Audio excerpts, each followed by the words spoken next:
Hi, I'm Mark Levitt, and welcome to another exciting episode of Bad Lyrics. Today my focus is Carly Simon. Yes, it is. So let's get into it.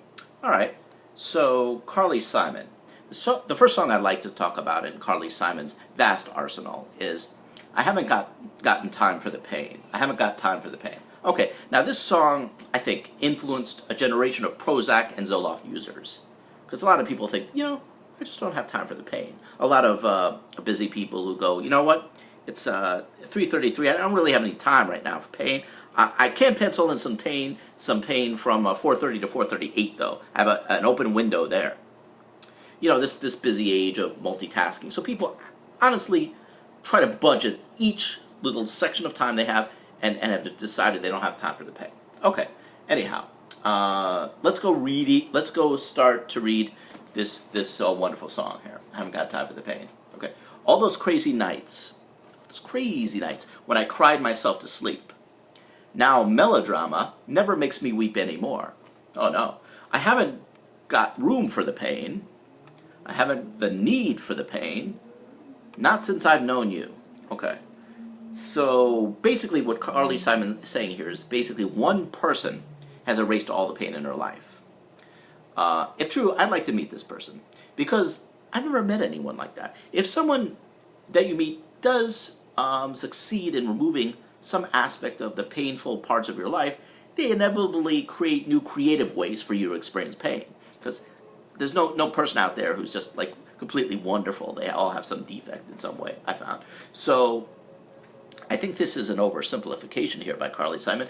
And Carly Simon, this is an oversimplification free zone. Okay? You got me? You got me, Simon? Listen up. Okay. So let's go on to read the next stanza. You showed me how to leave myself behind and how to turn down the noise in my mind. I haven't got room for the pain. I haven't got the need for the pain, not since I've known you. So again, she's glorifying this probably guy by saying that he turned down the noise in her mind. Now, what noise would that be, Simon? Would that be the rusty sound your brain makes when it tries to think? But again, by glorifying this one person as a pain eraser, she's setting herself up for a big fall inevitably. If this person ever leaves the picture, if they die, leave the country, get bored of Simon and move on, what's she going to do then? Then will she have time for the pain? I just set aside a huge block of pain time. So, I have plenty of time for the pain. Oodles of time for the pain. Yeah. Alright. Now, I'm not sure who Carly Simon actually wrote this song about. It could have been James Taylor. I guess she was singing him at the time. But James Taylor, he can sing a great tune and all, but I don't think he's Mr. Pain Eraser exactly. He seems like a pretty selfish guy to me. If you knew him, he's probably the kind of guy who would wipe his ass and not replace the toilet paper roll. He's kind of like that. So I wouldn't think that she would be talking about him. It's possible she could be talking about some kind of a spiritual leader, like a yogi or something, who would philosophically educate her and help her to intellectualize away her pain. So that's possible, I guess, but I guess I don't really care. Let's go on to the next song, okay? Okay, next I'd like to talk about the light rock standard, You're So Vain. They play this ad nauseum, don't they? You're so vain. It's a little irritating if you were to hear that song continuously. And many people have speculated that this song is about Warren Beatty or a former lover of hers, but I don't know if based on the lyrics we can really tell. But let's try. Let's see if we can. Okay, let's read it. You walked into the party like you were walking onto a yacht. Your hat strategically dipped below one eye. Your scarf, it was apricot. It's an annoying detail. Who cares what color the scarf was? You had one eye on the mirror as you watched yourself gavotte. You walked into the party like you were walking onto a yacht. I have one simple question. How does one walk onto a yacht? And why is that different from the way one walks onto an escalator? Do you walk differently? A yacht, as far as I know, has steps or a ramp. You're just walking. You're not walking differently. Like, this is a yacht here. I'm gonna, change my whole walking style because, I'm on a yacht now. I mean, maybe, I suppose she was trying to intimate the guy was strutting, because a yacht is a wealthy ship. So if this guy was walking onto a yacht, he was doing it, strutting arrogantly. But she could have just said that, couldn't she? Did she have to say he was walking like he was walking onto a yacht? Was that necessary? Okay. Let's go on to the next line. Then she says, you had one eye on the mirror as you watched yourself gavat. What the hell is gavat? I actually looked up this word because what is a gavat?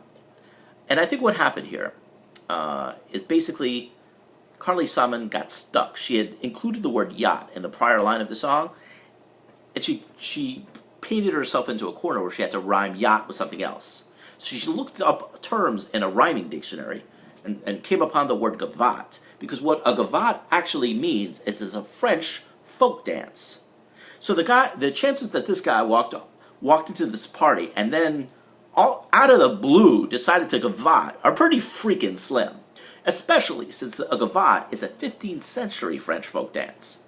So that would have been pretty ridiculous. Okay? And I don't think anybody's gavatting too much these days. I really don't. If you did gavat, how would you invite somebody to dance like that? Oi, gavat? So I don't understand why she chose that word. I think it's dumb. She should have rewritten the line preceding it. But it's done. The song is done. Anyhow, let's go on. All right, okay. The next stanza goes, you had me several years ago when I was still quite naive. Well, you said that we made such a pretty pair and that you would never leave. But you gave away the things you loved, and one of them was me. I had some dreams. There were clouds in my coffee, clouds in my coffee. All right, so to sum up, this guy once loved Carly Simon, called him a pretty pair, and then tossed her aside. That is so Alanis Morissette, circa Jagged Little Pill era. It really is. And then Carly Simon throws in the phrase, I had some dreams and they were clouds in my coffee, clouds in my coffee. I'm not sure what this means. I guess if Simon put milk or cream in her coffee and then put the mug right up to her eye, it would look like clouds if you really squinted. So maybe that's what she meant. But what if she took her coffee black? Then I don't really know. Then I guess the clouds would be metaphorical, that there was bad weather ahead, at least in her coffee. So she may just want to switch to tea. Okay, and then we come to the famous chorus of the song, You're so vain. You probably think this song is about you. You're so vain. I bet you think this song is about you. Don't you, don't you? Now here's what I've always wondered about this chorus. She keeps saying you're so vain. You probably think this song is about you. Now, if Carly had truly disliked the fact that this guy was vain, she could have taken him down a peg, nipped his vanity in the bud, by just giving the subject of the song a name like Earl. Because then it would be specifically about Earl and not this other guy. So then he wouldn't have anything to fuel his vanity, would he? If she made it specific, the song's obviously not about you, it's about Earl, okay? I made that clear in the song, so you have nothing to, you can't draw anything from that. He would have gotten bummed out then. He would have said, oh, well, the song's about Earl. Maybe some self-doubt would have crept into him. But by leaving the subject ambiguous, maybe there's 12 different guys who think the song is about her, and this song would inevitably fuel their egos. So she didn't do any good by writing this whole chorus. Her point was to stop this guy from being arrogant, because all she's doing is perpetuating a bunch of people by being arrogant, by giving them the idea that the song may be about them. So I guess if you psychoanalyzed Carly Simon's body of work, you would have to say that she's just plainly too dependent on men. I think that's pretty obvious. She relies on them for confirming her intrinsic worth, for supplying her life with meaning and happiness. And as in the case of her songs, men just very often let her down. But I would argue that Carly Simon could have complete satisfaction if she just found an absorbing hobby.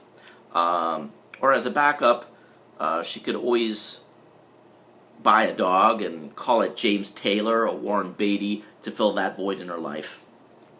Dogs give you unconditional love, don't they? So maybe Carly Simon could have just done that. Anyhow, this has been another exciting segment of Mark Levitt with the men-heavy,